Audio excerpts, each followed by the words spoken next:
बिस्मिल्लाहिर्रहमानिर्रहीम। अस्सलाम वालेकुम नाज़रीन, आप यूट्यूब चैनल देख रहे हैं। मैं इमरान खान हूँ। नाज़रीन, पाकिस्तान तहरीक इंसाफ की सियासी कमेटी का इजलास हुआ और उसमें यह फैसला किया गया कि सेनेट का इलेक्शन पाकिस्तान तहरीक इंसाफ किस किस को लड़ाना चाहती है और किस को नहीं लड़ाना चाहती। तो बिलाखिर उन्होंने फैसला किया कि बिला मुकाबला ये इलेक्शन होना चाहिए।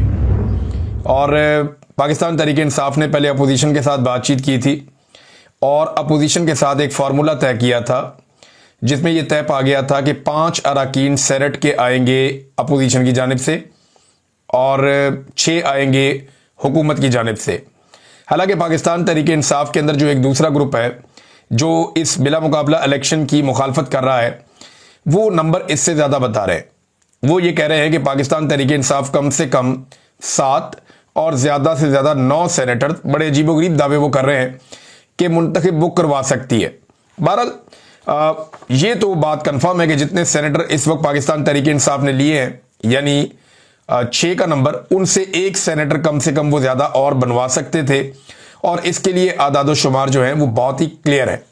अब जो नाम फाइनल किए पाकिस्तान तहरीक इंसाफ ने और ये फैसला किया कि इन्हें सेनेटर बनाया जाएगा, इसमें पाकिस्तान तहरीक इंसाफ के जो पॉलिटिकल लोग हैं उन्होंने इसकी तौसीक की है और दावा ये किया जा रहा है कि ये जो नाम फाइनल किए गए हैं 6 के 6, ये मुबैना तौर पे इमरान खान साहब ने फाइनल किए हैं। और ये दावा बैरिस्टर सैफ की जानिब से सामने आया और बाकी जो पाकिस्तान तहरीक इंसाफ के लोग इस लिस्ट के हमायती हैं उनकी जानिब से सामने आया। मुराद सईद हैं जी, फैसल जावेद खान है, मिर्जा खान अफरीदी हैं, इनके नाम के ऊपर बहुत तनकीद हुई है, और पीर नूरुल हक कादरी साहब है। खवातीन की नशिस्तों में रुबीना नाज और टेक्नोक्रेट नशिस्त के ऊपर आदम सवाती हैं, जबकि बाद में एक सानिया निश्तर साहबा की एक जो सीट खाली हुई है उस पर मिशाल यूसुफ जई को नामजद किया गया कि वो वहां पे इलेक्शन लड़ेंगी।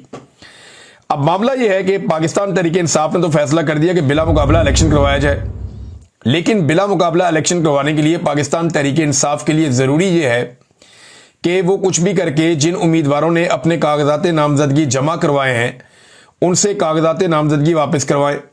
अब इलेक्शन जो है वो सर के ऊपर खड़ा है और कागजात नामजदगी वापस लेने के लिए उम्मीदवार तैयार नहीं है। उम्मीदवारों ने बार बार मीटिंग्स की हैं आपस में, और वो जो पाकिस्तान तहरीक इंसाफ के पुराने नजरियाती कारकुन हैं उनके साथ बैठे तो वहां पे ये फैसला हुआ कि डट जाओ और कागजात नामजदगी वापस नहीं लेने, आप मुकाबला करें, हम पार्टी से कहेंगे और एमपीए से कहेंगे कि वो आपको वोट डालेंगे और आपको सेनेटर बनाएंगे।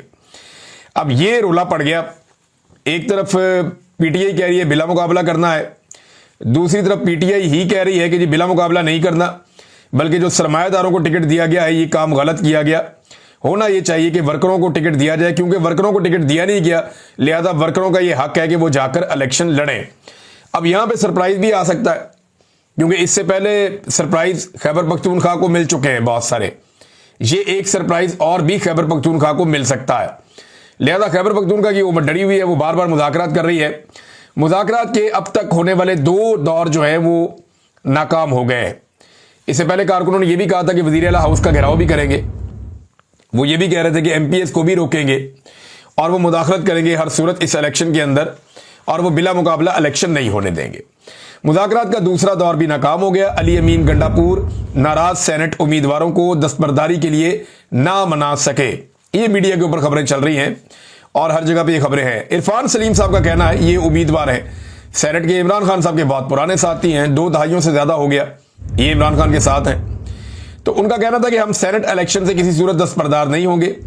अब ये मामला पार्टी की सियासी कमेटी के सपुर्द कर दिया गया है जो इस पर फैसला करेगी। बहरहाल वो जो मेरे पास आखिरी इत्तला आई तब तक तो ये लोग नहीं माने थे, लेकिन इनको मनाने की कोशिश की जा रही थी कि ये लोग मान जाए और बिला मुकाबला इलेक्शन हो जाए। और इसमें लालच वालच जो दिया गया कि यही होता है ना कि आपको मुशीर बना देते हैं, आपको कोई खास ओहदा दे देते हैं, आपके कुछ लोग हैं उनको भी एडजस्ट कर देते हैं, आपको कुछ फंड्स भी दे देते हैं, अगला जो इलेक्शन आएगा वो आपको लड़वा देंगे। तो ये इस किस्म की चीज़ें होती हैं जो हुकूमत के पास बहुत सारा कुछ होता है बांटने के लिए, तो वो बांटने के लिए कह रहे हैं। बहरहाल इसमें एक चीज़ देखने वाली ये है कि क्या पाकिस्तान तहरीक इंसाफ सेनेट के इस इलेक्शन को लड़के या ना लड़के क्या कोई तब्दीली लेगी बहुत बड़ी? क्या इन इलेक्शंस को जीत के वो हुकूमत गिरा सकते हैं? तो जवाब है नहीं। क्या इन इलेक्शन को जीत कर वो हुकूमत बना सकते हैं? तो जवाब है नहीं। क्या इन इलेक्शन के जरिए से वो कोई आईनी तरमीम होने से रोक सकते हैं? तो जवाब है नहीं। तो जब कोई भी काम आप नहीं कर सकते तो यह साबित करना क्या जरूरी है कि पाकिस्तान तहरीके इंसाफ इतनी बुरी तरह एक्सपोज हो जाए कि अपने नजरियाती कारकुनों की जगह वो सरमायादारों को टिकट दे दे? ये बहुत बड़ा सवाल है। देखिए, ये एक बदनामी है जो इलेक्शन लेकर आया है कि पाकिस्तान तहरीके इंसाफ में कारकुन से ज्यादा सरमायादार की अहमियत है। और क्या ऐसी तहरीक इनकलाब की जानिब जा सकती है जहां पे सरमायादार जो है उन्हें एक कदम आगे रखा जाए? बाकी लोग देखें, बाकी पार्टियां भी सरमायादारों को टिकट देती हैं। सेनेटर तलहा महमूद कौन है, उनकी पॉलिटिकल स्ट्रगल क्या है सब जानते। दिलावर खान साहब कौन है, पॉलिटिकल स्ट्रगल क्या है सब जानते हैं। और बहुत सारे अमीर अमीर लोग हैं। या तो वो लोग आ जाते हैं जो एस्टेब्लिशमेंट के मंजूर नजर होते हैं, या वो लोग आ जाते हैं जिनके पास बहुत ज्यादा पैसा होता है, या वो दोनों तरह के लोग आ जाते हैं जो एस्टेब्लिशमेंट के मंजूर नजर भी होते हैं और उनके पास बहुत सारा पैसा भी होता है। तो वो सेनेटर बनकर आकर बैठ जाते हैं। ये पोजीशन है ना, उस पोजीशन को एंजॉय करते हैं। पाकिस्तान में टोटल 102 बंदे हैं, तो ठीक है मैं भी सेनेटर हूं जी, मेरे पास प्रोटोकॉल है, मैं जहाज में जाऊं, एयरपोर्ट पे जाऊं, बाहर जाऊं, तो जरा हटो बच्चों किस्म का एक माहौल बन जाता है। तो अमीर लोग जिनके पास अरबों खरबों रुपया होता है, उनके दिमाग पे फिर ये खुन्नस रहता है कि जनाब सेनेटर बनना चाहिए, जरा प्रोटोकॉल, जरा आवाज चलनी चाहिए हमारी।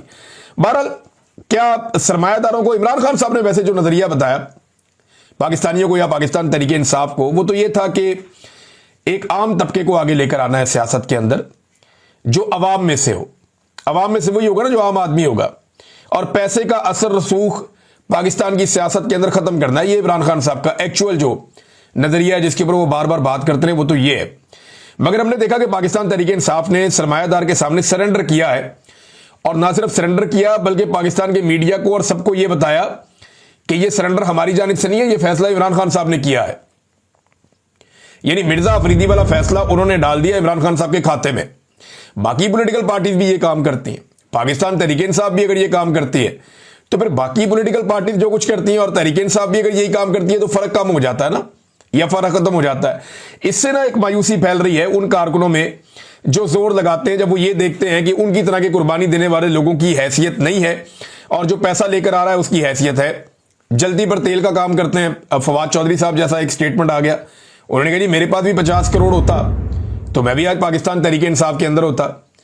अब हर आने वाले दिन में कोई ना कोई बंदा जो पाकिस्तान तहरीके इंसाफ से इस वक्त बाहर है और वापस आना चाहता है, जिसने मुश्किल वक्त नहीं देखा, हालांकि फवाद चौधरी ने तो बहुत मुश्किल वक्त देखा है, बहुत सारे लोग जिन्होंने मुश्किल वक्त नहीं देखा जो वापस आना चाहते हैं उनके पास ये जवाब है।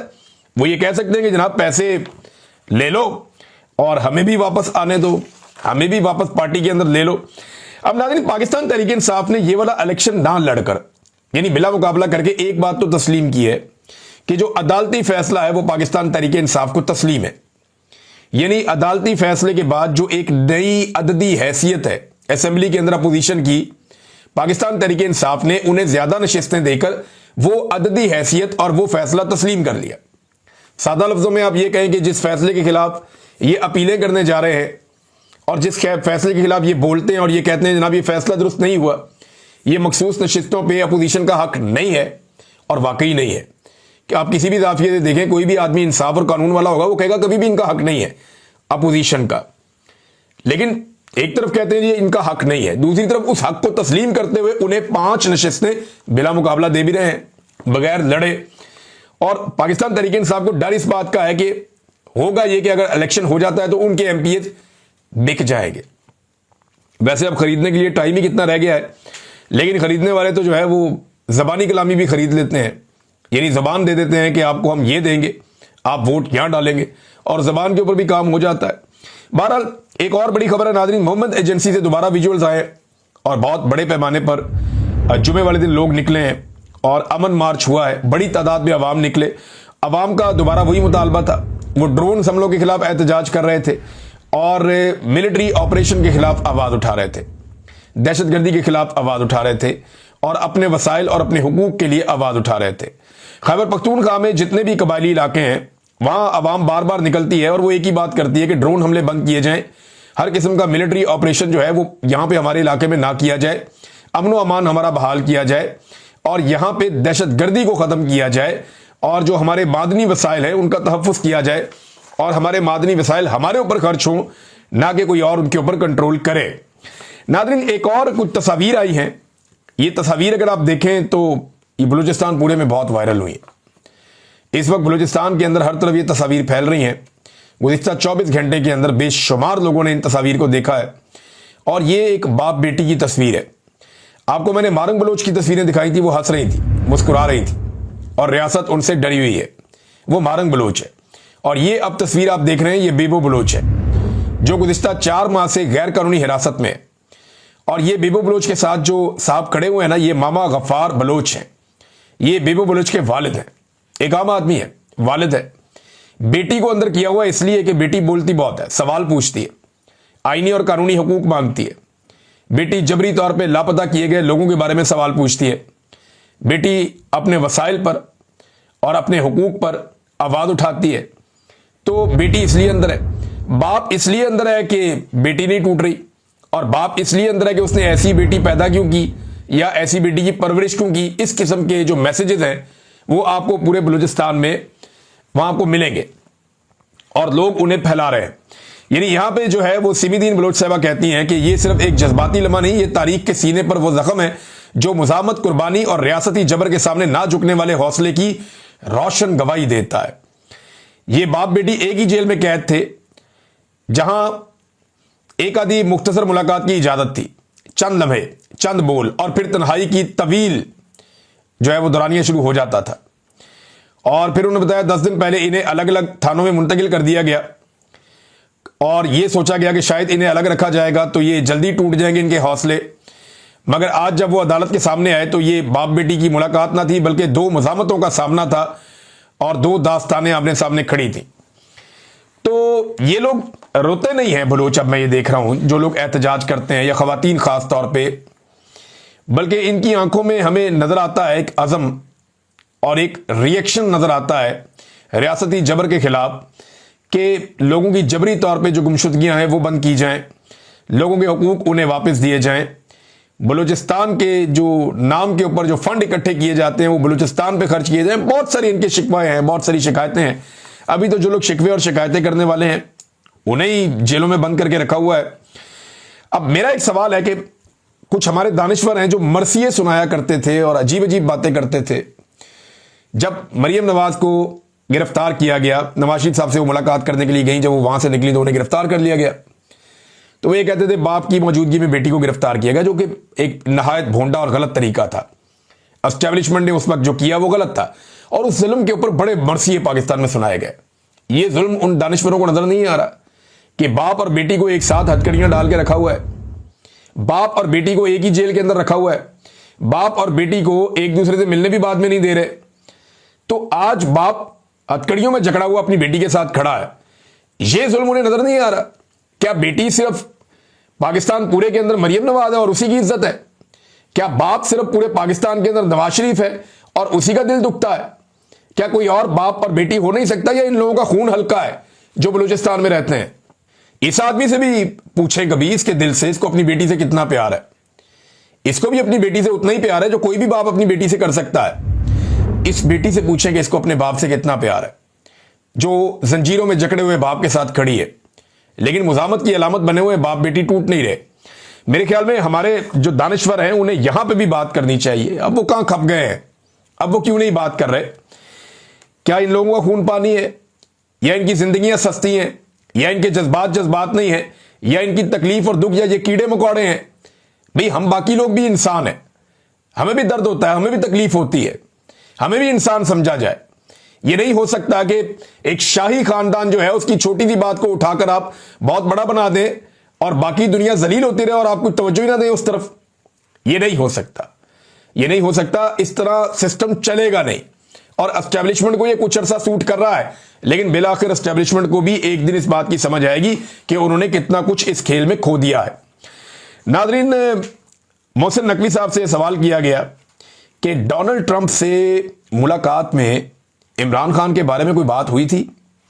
अब यह बड़ा इंपॉर्टेंट है, मैं बड़े अरसे से इंतजार कर रहा था कि मोहसिन नकवी एक ऐसा आदमी है जिसके सामने यह सवाल रखा जाना चाहिए, क्योंकि वो उस मुलाकात में था।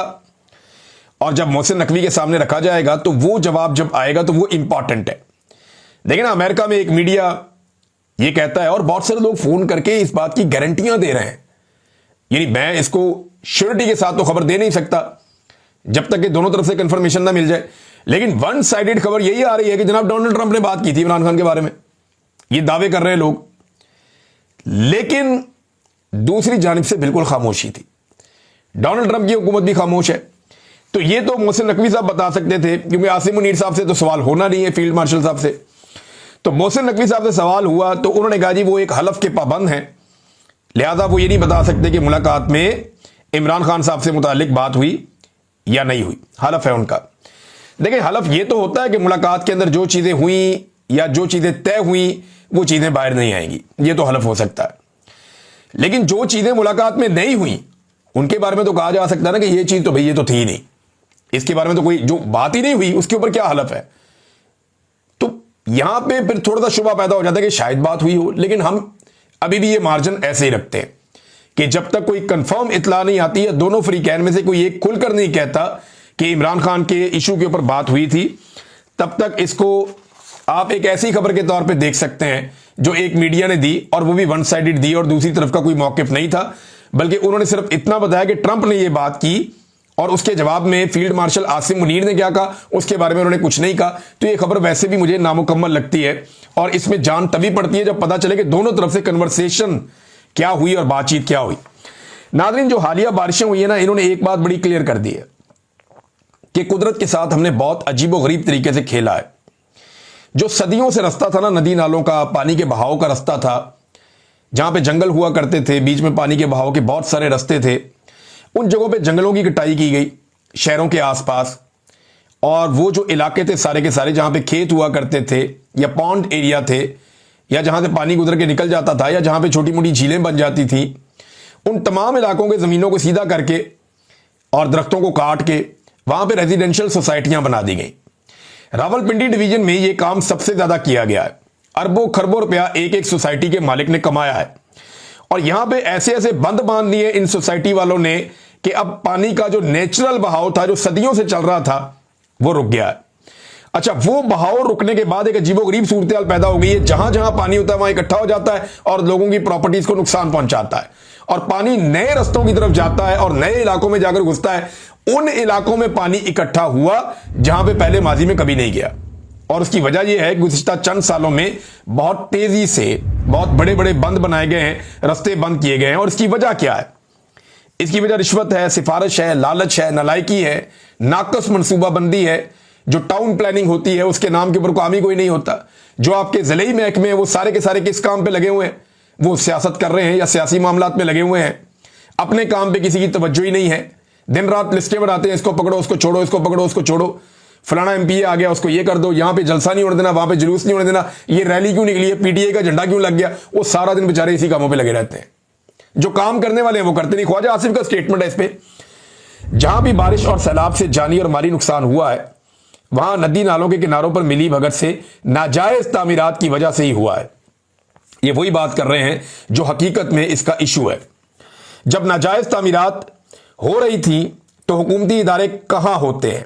नाजायज तामीर करने वालों को शायद यह मालूम नहीं कि जहां हुकूमती इदारे मुजरिमाना गफलत बरतते हैं या माल पकड़ते हैं और फितरत और कुदरत के डिजाइन में मुदाखलत करते हैं, वहां कुदरत फिर मामला अपने हाथों में ले लेती है।